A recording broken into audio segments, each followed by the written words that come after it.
एक बार डेटा फिर से दिखा दीजिए, एक बार डेटा फिर से दिखा दीजिए अम्बेडकर साहब का। और कई लोग ऐसा मान रहे हैं, इस पर मैं मृत्युंजय जी आपसे और मलुक नागर जी से भी लूंगी, कि गृहमंत्री अमित शाह का 15 सेकंड का बयान और 1 मिनट का बयान अलग अलग मायने निकालता है। ये जनता से भी पूछेंगे, आइए आपको सुना देते हैं 1 मिनट में, और वो हिस्सा भी आएगा जो 15 सेकंड का जिक्र हो रहा है, वो भी बीच में आएगा। सुनिए। मान्यवर, अभी एक फैशन हो गया है, आम्बेडकर आम्बेडकर आम्बेडकर आम्बेडकर आम्बेडकर आम्बेडकर। इतना नाम अगर भगवान का लेते हैं तो 7 जन्मों तक स्वर्ग मिल जाता। अच्छी बात है ना? सुनिए तो, सुनिए ना, आप सुनिए ना, मैं बताता हूं। हमें तो आनंद है कि आम्बेडकर का नाम लेते हैं। आम्बेडकर का नाम अभी 100 बार ज्यादा लो, परंतु साच अर्थ में आम्बेडकर जी के प्रति आपका भाव क्या है ये मैं बताता हूं।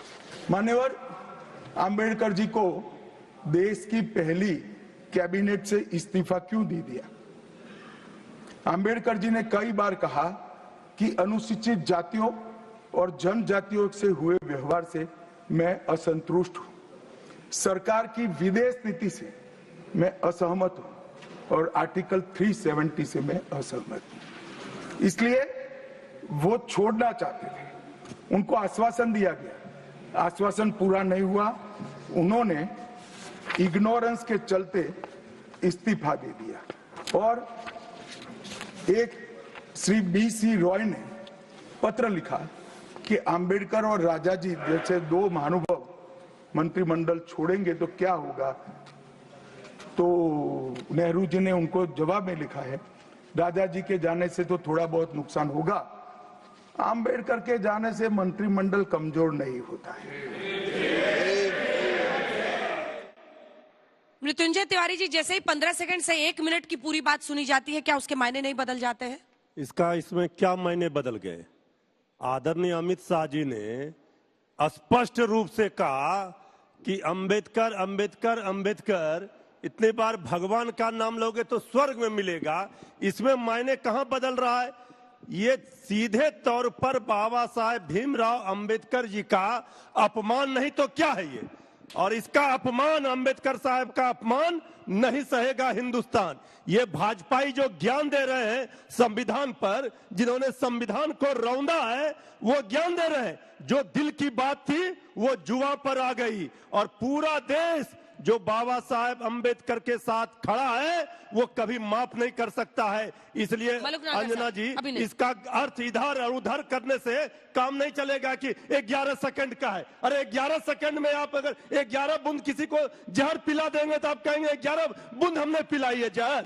ये जहर है 11 सेकंड का। उस देश के लिए जिन्होंने बाबा साहब अंबेडकर का अपमान इन्होंने किया है, इसे कोई न भुला सकता न मिटा सकता। इसका खामियाजा सूद और ब्याज के साथ भाजपा को। तिवारी जी की बात का जब आप दोनों अब थोड़ा सा विश्राम कर लीजिए, सांस ले लीजिए। तो नागर साहब, आप लोग के लिए असमंजस की स्थिति हो गई है क्या? इस पर रिएक्शन देना, आप समर्थन में हैं? देखिए, बिल्कुल सीधी सी बात है कि पूरे सेंटेंस को काट के 2 भागों में दिखा के और छल करके और गैर कानूनी काम करके अगर करोगे तो 420 और 467 भी लगेगी, जो ऑटोमेटिकली संविधान का उल्लंघन है। एक सेंटेंस है, रोको मत जाने दो, तो रोको के बाद कॉमा लगाओ। मैं जब आप बोली तो मैं बोल नहीं रहा था बीच में, प्लीज। नहीं, आप नहीं, झूठ बोल रहे हैं आप। कांग्रेस की फितरत है झूठ बोलना। बाबा साहब को चुनाव हराया, कांग्रेस की फितरत थी, पिछड़ों की खिलाफत थी। मायावती को जेल डालने की कोशिश करी, मुलायम सिंह को जेल डालने की कोशिश करी। आय से अधिक संपत्ति के केस में समर्थन दे रहे थे कांग्रेस को। आप लोगों ने चरण सिंह पिछड़े समाज से आते, किसानों के देवता, किसानों के मसीहा, 3 महीने में उनको उतारा। राजेश पायलट को कैबिनेट मिनिस्टर नहीं बनाया, सचिन पायलट को धोखा दिया। पिछड़े समाज से आते थे, सचिन पायलट को धोखा दिया। आप लोगों की फितरत है पिछड़ों को धोखा देना, दलितों को धोखा देना, अम्बेडकर साहब को धोखा देना, मायावती जी का का समर्थन लेते रहे। ठीक है, बीच में कांग्रेस का साफ हो गया। अरे थोड़े बहुत शर्माओ, पब्लिक के सामने ऐसा मत बोलो, कुछ भी कह दो। जो तुम्हारी स्थिति हो गई है, इससे भी बुरी स्थिति हो जाएगी आने वाले समय में, साफ हो जाओगे। अब दो हमारे साथ चूंकि पॉलिटिकल एनालिस्ट है, जल्दी से आपको दिखा देते हैं। ये जो दूसरा प्रश्न था वो जरा दिखाइएगा। अंबेडकर विवाद से, क्योंकि दलितों का वोट चाहिए, ये वोट बैंक तो ये साफ दिख रहा है। और अगर आप 2009 के बाद से नतीजे देखें संजय जी, तो भारतीय जनता पार्टी दलितों के वोट में इजाफा कर पाई है। इसलिए उनको लगता है कि हमको पकड़ के रखना है, इनको लगता है कि हमें अपने तरफ वापस इनको खींचना है। लेकिन ये नंबर्स क्या बता रहे हैं? क्योंकि एनडीए को भी कह रहे हैं लोग 30.4% कि एनडीए को फायदा होगा, और 31.3 कह रहे हैं कि इंडिया गठबंधन को फायदा होगा। बिल्कुल, मुझे लगता है इस सवाल पर अगर आप जवाब को देखें तो असमंजस की स्थिति है। दोनों पार्टियां या दोनों गठबंधन जो है दावेदारी कर रहे हैं कि अंबेडकर के बारे में अपमान किया गया या नहीं किया गया, और जो जनता का जो मूड है ये बता रहा है कि आधे 30% लोग ऐसे हैं जो कहते हैं इससे बीजेपी को फायदा हो जाएगा, बीजेपी इससे फायदा उठा लेगी। लेकिन उतने ही लोग ऐसे हैं सर्वे में जो ये कहते नहीं, बीजेपी को इससे फायदा नहीं होगा, बीजेपी को इससे नुकसान हो सकता है, क्योंकि विपक्ष इस मुद्दे को जोर शोर से उठा रहा है।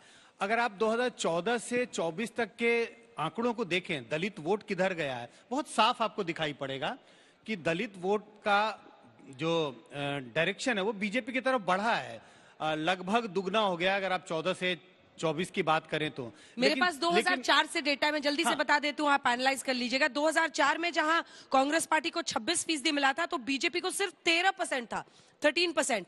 2009 में भी वो 12% पे ही रहे, जबकि कांग्रेस पार्टी 26 से 1% और बढ़ी 27 पे। फिर आइए 14 पे, जब कांग्रेस पार्टी फिसल के गिर गई 19 पे और बीजेपी पहुंच गई 24 पे, 12 से डबल हो गया। उसके बाद जब आप 2019 का देखते हैं तो 20 पर कांग्रेस पार्टी है, 1% का इजाफा, 19 से 20 पे गए। वहीं बीजेपी 24 से 34 पर चली गई, जब उनको 303 वाला प्रचंड जनादेश 2019 में मिला था, 303 सीटों वाला। उसके बाद 24 में आई है तो यहां पर मार्जिनली कांग्रेस भी गिरती है, 2% की गिरावट होती है, और वही गिरावट बीजेपी में भी है, वो 34 से 31 पे आते हैं। लेकिन फिर भी एक बहुत बड़ा हिस्सा तो देखिए, इसी की लड़ाई है पूरी। हाँ, मुझे लगता है बहुत सीधा सीधा है। कांग्रेस को ये ट्रेंड दिखाई पड़ रहा है कि दलित वोट कहीं ना कहीं बीजेपी की ओर से खिसकने लगा है। आप 19 और 24 के आंकड़ों को देखें, और बीजेपी चाहती है कि आने वाले चुनाव में अगर सफलता हासिल करनी है, हालांकि उसके बाद हरियाणा के चुनाव और महाराष्ट्र के चुनाव उन्होंने बड़ी जीत हासिल की और उसमें दलित वोट उनकी तरफ गया होगा, लेकिन अभी भी असमंजस की स्थिति बनी हुई है और बीजेपी की पूरी कोशिश है कि किसी न किसी तरह से दलित वोट अपनी ओर बना के रखें, और इसी के लिए ये सारी कशमकश चल रही है। कांग्रेस और विपक्षी पार्टियों को ये लगता है कि ये मौका है, अगर इस मौके को आपने गंवा दिया तो शायद दलित वोट को अपनी ओर खींचने में सफल नहीं हो पाए। खासतौर पर जब 24 में उनको लगा कि आरक्षण के मुद्दे पर उत्तर प्रदेश कई जगहों पर बहुत बड़ा डेंट बीजेपी को लगा था। जल्दी से आशुतोष जी आपके पास आते हुए जो तीसरे नंबर का ग्राफिक्स है दिल्ली का, वो दिखाते हुए, और फिर आप अन्य विषयों पर भी बोल सकते हैं। लेकिन यहाँ पर अगर 26% इस मुद्दे से फायदा आम आदमी पार्टी को दिख रहा है, तो वहीं 22% के आसपास बीजेपी को, वहीं 25% कह रहे हैं कि इसका कोई असर नहीं होने वाला है। मुद्दा ये बनेगा।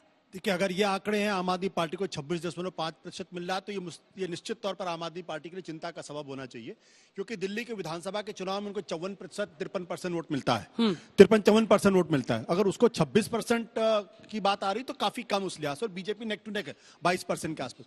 लेकिन जो दूसरा सवाल ज्यादा महत्वपूर्ण, और मुझे लगता है कि जिन लोगों ने बाबा साहब अंबेडकर की पुतले जलाए, जिन लोगों ने बाबा साहब अंबेडकर के मॉक शव यात्राएं निकाली, जिन लोगों ने बाबा साहब अंबेडकर को गालियां दी, जी भर के गालियां दी जब हिंदू कोड बिल आया था और उसके पहले की बात है, आज अगर वो बाबा साहब अंबेडकर को अपनाने की बात कर रहे हैं, तो मुझे लगता है भारत के लोकतंत्र की सबसे बड़ी जीत ये है।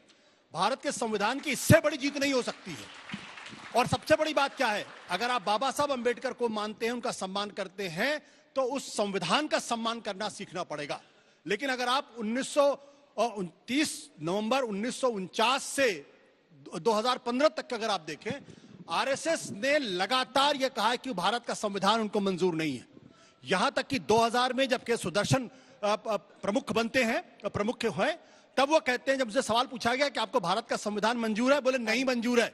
कहा कि this has to be scrapped. 2007 में जब उनसे पूछा गया आरएसएस प्रमुख से, तब भी उन्होंने कहा कि उनका यह संविधान मंजूर नहीं है।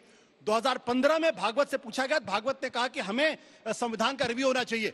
और अभी हाल तक प्रधानमंत्री के एडवाइजरी कमेटी के चेयरमैन थे जिनकी मृत्यु हो गई, उन्होंने कहा कि नया संविधान चाहिए। तो इस चुनाव के अंदर अनंत हेगड़े, लल्लन सिंह, अरुण गोविल, ये कौन लोग हैं?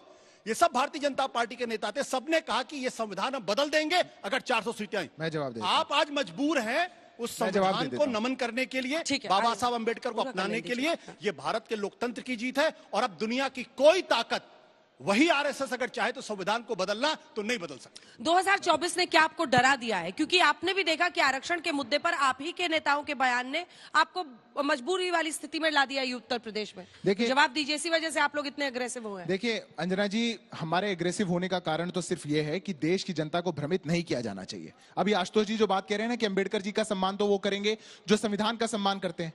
जिन लोगों ने संविधान को रौंदा, एक शब्द नहीं बोल पाए। अगर इमरजेंसी का दौर होता, आशुतोष जी यहां खड़े होकर भाषण नहीं दे रहे होते। अब ये कमरे में बंद होते हैं अंदर बैठे, और इनका इतिहास लिख लिया होता पूरा, कहां रहते हैं, कहां जाते हैं, पुलिस लेके आई होती, पुलिस लेके जाती। जिनके साथ में खड़े हैं ना, जो कह रहे हैं संविधान को रौंदा, आरजेडी वाले, इनके पिताजी, इनकी पार्टी के जो शीर्ष नेता है लालू जी, उनको अपनी बेटी का नाम मीसा रखना पड़ गया था, क्योंकि उनको जेल में जाना पड़ा मीसा कानून के लालू जी के ऊपर क्या ज्ञान देंगे? बीच में ये गलत बात है। दूसरी बात, आपके बीच में नहीं बोला किसी ने, ये गलत बात। बारी बारी आदरणीय लालू जी, ठीक है। नहीं, मीसा जी का नाम नहीं रखा गया क्या?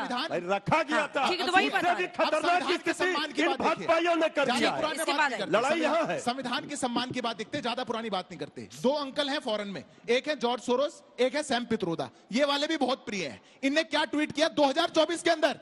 Who contributed more to the constitution and its preamble? Nehru, not Ambedkar. Nehru, not Ambedkar. N O T capital में लिखा है। ये जो पार्टी यहां खड़े होकर के बाबा साहब भीमराव अंबेडकर के कंट्रीब्यूशन को भी चुकलाना चाहती है, सिर्फ किसके लिए? नेहरू जी के लिए। तब अपमान नहीं लगा था। अभी इस साल हमारी सरकार ने कन्नौज में मेडिकल कॉलेज था, उसका नाम था अंबेडकर मेडिकल कॉलेज।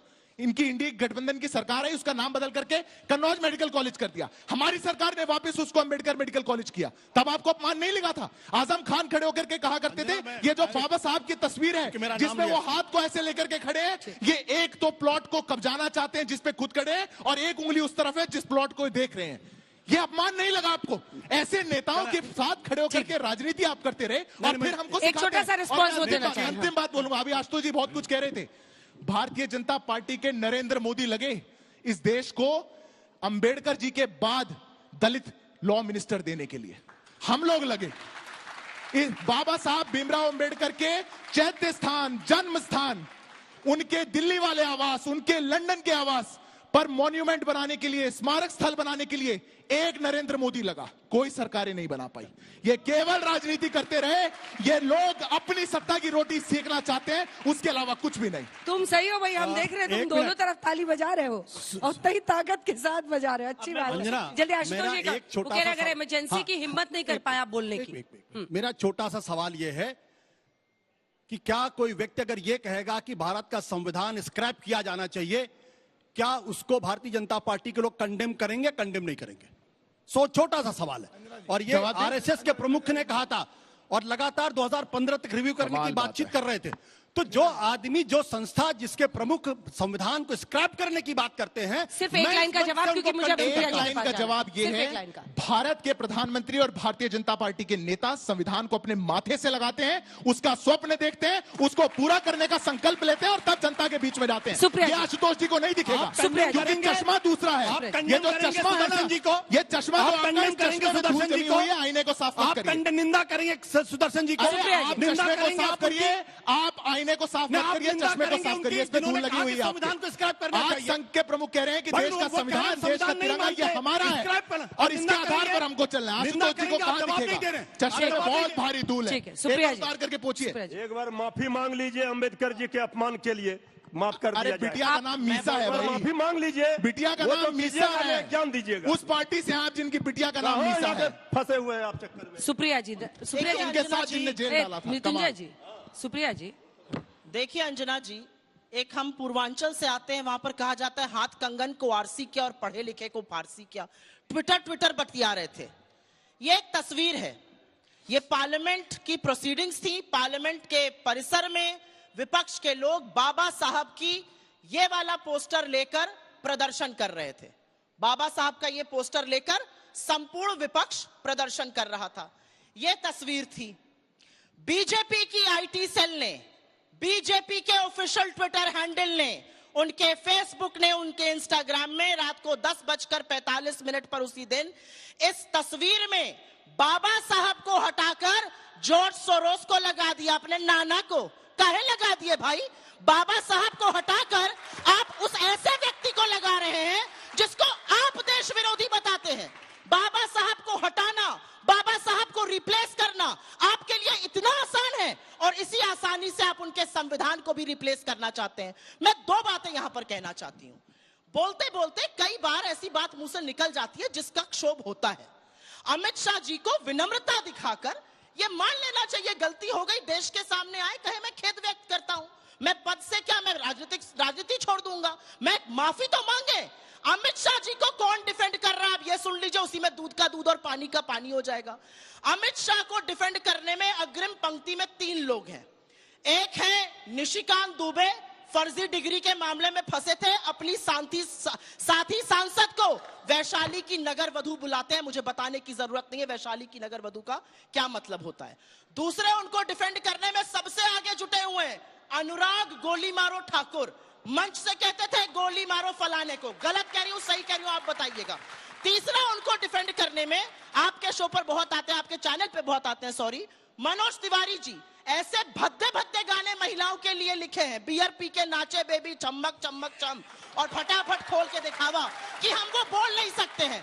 तो ये तिवारी जी, ये दुबे जी, ये ठाकुर जी डिफेंड कर रहे हैं क्योंकि ये बाबा साहब के सामाजिक न्याय को नहीं समझ सकते। और अंजना जी, मैं एक अंतिम बात जरूर यहाँ पे कहना चाहती हूँ। छोटा जवाब, इधर उधर की बातें मत कर। आप चलिए गांधी को नहीं मानते, आप तो गांधी के हत्यारे गोडसे को पूछते हैं। आपके लिए जवाहरलाल नेहरू पिछले 10 साल से नेता विपक्ष बन के खड़े, उन्होंने ही तो कहा है निर्मला जी को कि पॉपकॉर्न पे 18% जीएसटी लगाओ, उन्होंने ही तो कहा है निर्मला जी को पुरानी कार पे 18% लगाओ, बच्चों को नौकरी का फॉर्म चाहिए 18% लगाओ। ये नेहरू जी के कहने पर कर रही है, मोदी जी के कहने पर नहीं कर रही। नेहरू जी इनकी सरकार चला रहे। ये अग्रणी न्यूज़पेपर का एक कार्टून है, ये बहुत कार्टून खेलते हैं, फोटो दिखाते हैं। ट्विटर की तो मैंने अभी इनकी फजीहत करी। ये कार्टून है, गोडसे इसके एडिटर थे। इस कार्टून में वो रावण के सिर पर तीर चला रहे हैं, दशानन। और दशानन में कौन कौन है? गांधी, नेहरू, पटेल, बोस, राजगोपालाचारी जी, मौलाना आजाद जी, तमाम लोग। और बाण कौन चला रहा है? सावरकर जी और श्यामा प्रसाद मुखर्जी जी। ये बात करेंगे इस देश की। 53 साल तक देश के तिरंगे को नहीं स्वीकारा, अपने मुख्यालय पर नहीं लगाया, छोटा सा जवाब दे देता हूं। ठीक है, इसका जवाब बनता है, इसका जवाब बनता है। ठीक है सुप्रिया जी, किसी ने आपके बीच में नहीं बोला, आप सबको बोलने दीजिए जल्दी जल्दी। भी नहीं बना सकता, गोल गोल भी नहीं बोल सकता।